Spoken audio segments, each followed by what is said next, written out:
What's up, people? So, no one has seen the upgrades we've done to this bike yet, and a video will be coming to show everything we have done throughout this winter time. But there is one addition that I added to this bike that is gonna get me either hate or respect for it. I'm not a big person on music or anything like that when I ride because I like the sound of the bike, but at the end of the day, I do ride with my girlfriend, and if we both have our intercom systems hooked up, we can't talk and listen to music at the same time. So I was looking for a really good option, and just to give us a little bit of perspective and a little bit of sound while we ride on top of the engine and the exhaust, which sounds amazing. But I wanted something that we could also both enjoy and hook up to Bluetooth, put an SD card stick in it. If the bike is parked, if we're cruising down the road and we just want a little jam session to get us in our mood, if we're going to the casino and we want to, get ourselves hyped up, rather than just being able to talk to each other or put individual music into each of our headsets, which we found didn't really work because then she was just tapping me on the back of the shoulder, asking me questions and yelling, and I'm not with that. Anybody who's had a passenger probably understands that. So I was looking at a bunch of options when it came to audio systems and bikes, and for right now, I really was not a big fan of hooking something to my battery directly. I know it's probably fine across the board, but I also just really wanted something that was versatile, something easy that I could take off. I don't really need it on all the time, but also when it's on, I don't have to worry about the battery. I don't have to worry about anything. The only thing I really got to worry about is how long I have the power bar on for and making sure that it doesn't die, which, you ride for a couple hours, then if you play the music the whole time, you just plug it in at the end of the night and then you're done. It'll recharge fully before the next ride. So everybody knows for touring bikes, there's a bunch of options you can go with for speakers. Appreciate it. But it wasn't always practical. I didn't really want speakers in my saddlebags because I didn't want it to take up the room. I know it's just the top lid ones you can get to, and even with that, I put a bunch of stuff in my bags, especially when I go on longer trips. So I didn't want anything to compress the speaker or mess with the wires while I'm riding, anything like that. So I really wasn't a big fan of the lid speakers at this point. Maybe that's something I decide to do in the future if I really wanted to hook up a system, but I really wasn't looking to hook up a whole system. And I really didn't like those little ones, the 4 that I've seen that you put on 2 on the handlebars, 2 on the crash bars, and they just blast music at you. Those just, I don't know, it just kind of took away from the aesthetics of the actual bike. I didn't want anything that stood out like crazy to change the overall feel of the bike and look of the bike. I decided to do some research, and I had to go to the West Coast to find this one out. They actually, the bedrolls, back in the time, bikers would roll up a blanket so that they could literally just camp anywhere, just sleep anywhere while on the road. So I found that a lot of these people over there were turning these bedrolls into speakers. And to me, that sounded like an awesome idea. Until I looked it up and I found the ones that you can buy pre-built were $850, $1,000. I was just like, no, I'm not doing that just for a little bit of sound. That to me is just ridiculous. So I went to the idea of, I could just build one, which yes, I could have. And yeah, it would probably be louder, but I really wasn't going for top-end loudness. That's not really what I was looking for. I was just looking for something that we could both hear.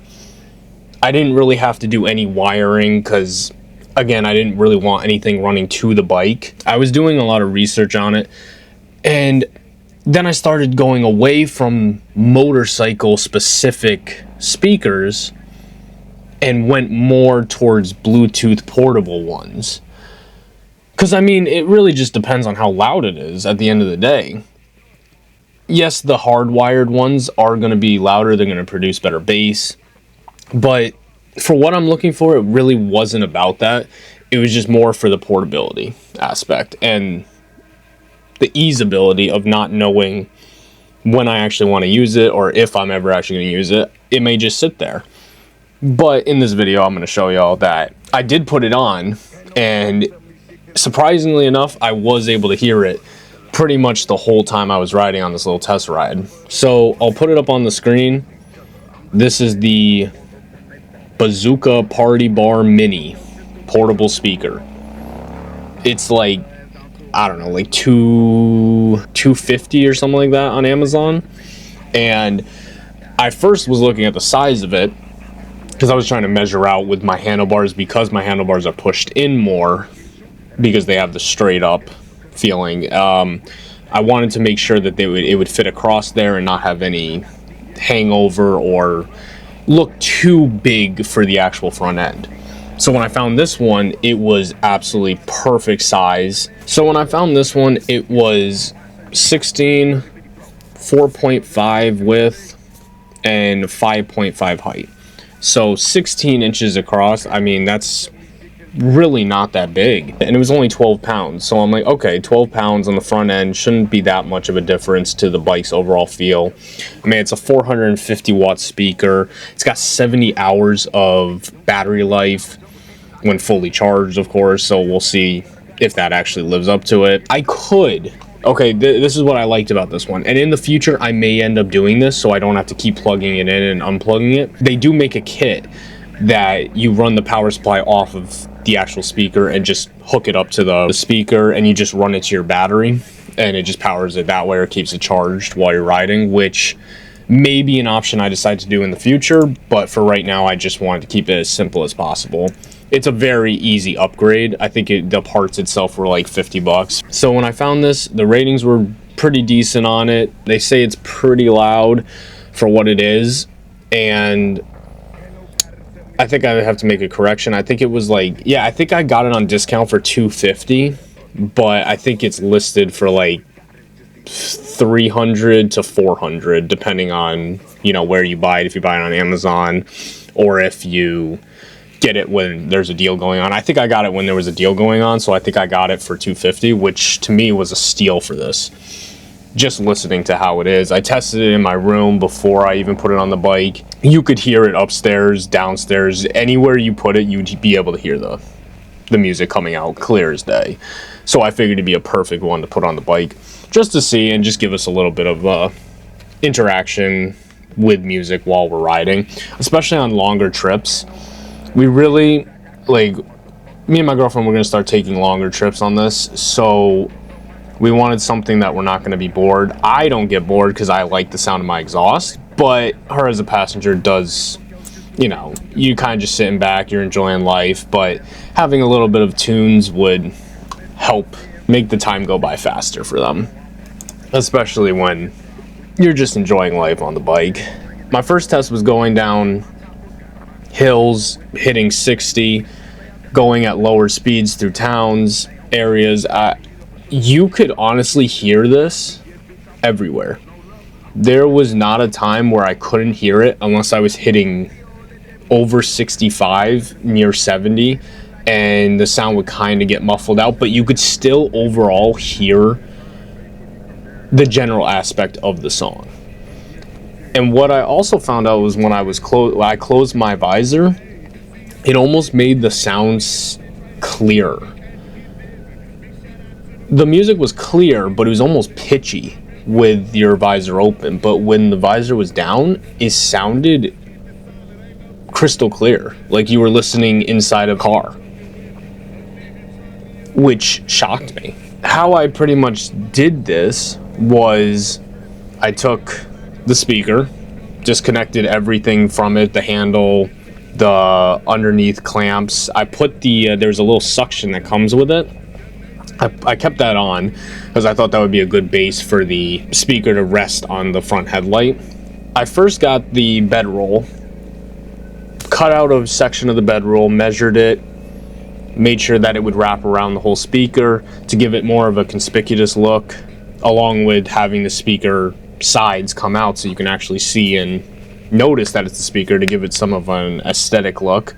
After I rolled it in the blanket, I used just double-sided sticky tape to secure the blanket to the speaker, which made it stick, and then I don't have to really deal with it at that point. But then I also put hose clamps, those ones with the little screwdriver turn and it just locks it in tightly. I put those around and locked them into the handheld handle area after removing the handle, which locked those into place, but also locks it to the bike. Now, because it's metal, I didn't really want to scrape up my handlebars, so I threw on some rubber strips with sticky adhesive to the metal hose clamps, which actually gave it an overall better look because it's black and it hides that metal from being noticeable from the outside. If you get up close, you'll probably see it, and if you really look for it, you'll see it. But either way, it locks it into place on the bike, and when I screwed that down, I was pretty surprised how well those alone just hold the speaker in place. I rode it again for almost 30 minutes to an hour the other day, and there was no shakage. I had no fear that the speaker would actually fall off the bike. It was locked in just with that. Then I decided, all right, well, I kind of don't want to see any metal from the outside, so I thought, okay, let's get these two just regular belts that, give it a cool leather look to it, and put those leather belts over the top of the metal so that it hides and conceals the straps that are actually holding the speaker onto the handlebars, which worked out really well too. Gives it a good aesthetic, and it makes sure it has that other extra layer of protection to be able to make sure that it's completely locked in. So after that, it was pretty much on. It took not even 30 minutes to hook this whole thing up. Very simple, easy design, and you save about $450 from buying a pre-built one, or you can build it yourself, and I've seen a lot of people build them out of PVC piping, and that's a cool way to go too. I just really wasn't looking for the maximum amount of sound. I was more just looking for an easier solution that produced music and just gave me a little bit of a feeling when I'm riding that, okay, there's music, there's the exhaust. I didn't want the music to overpower the exhaust. I wanted to be able to still hear my passenger in my ear if we're talking or communicating via the intercom. So this has worked out very well to be able to provide me with exactly what I was looking for when it came to just a little bit of sound and having my passenger be able to enjoy music while we're out enjoying the world. So if you agree with me and you're just looking for a little bit of sound, go pick one of these up, throw it on your bike. It's a great little speaker, especially for how big it is, and if you're just looking to put around town, just listen to just a little bit of music. I mean, this thing will scream. When I was at a standstill, I could hear this speaker completely, perfectly, crystal clear. Trust me, everybody else around me could also hear it. There was no problem at all. I was actually a little bit shocked by how well the speaker worked. So if this is something that you really want, and you have been thinking about putting just something simple onto your bike just to give you a little bit of tunes, if you're not really feeling like hooking it up to your headset, which that's also another reason, is sometimes I don't really want to listen to music through my headset, because that sound and then the bike sound, it kind of can get annoying after a while having it in your head. The only downside I found towards the speaker was, and this is only going to relate to me or any other rider using this, is with gloves on it's very hard to press the buttons, to skip a song, to turn the volume up, because the buttons are very small and your gloves kind of make your fingers even fatter. In my case, fatter than they already are. So I did find myself, I was pressing 2 buttons at once, which was changing the station. Not actually, which sucks because then the music just cuts out and then you got to pull over and reset it. Or I was turning the whole speaker off accidentally. So I'm trying to think of a way that I can maybe put something on each button that will allow me to press them off the speaker and give a little bit more ease of access to just be able to click one button instead of all of them all at once, or 2 at once. That's really the only downside. If you're really locked in and I got used to it after a couple minutes of me riding, especially when I made the first mistake.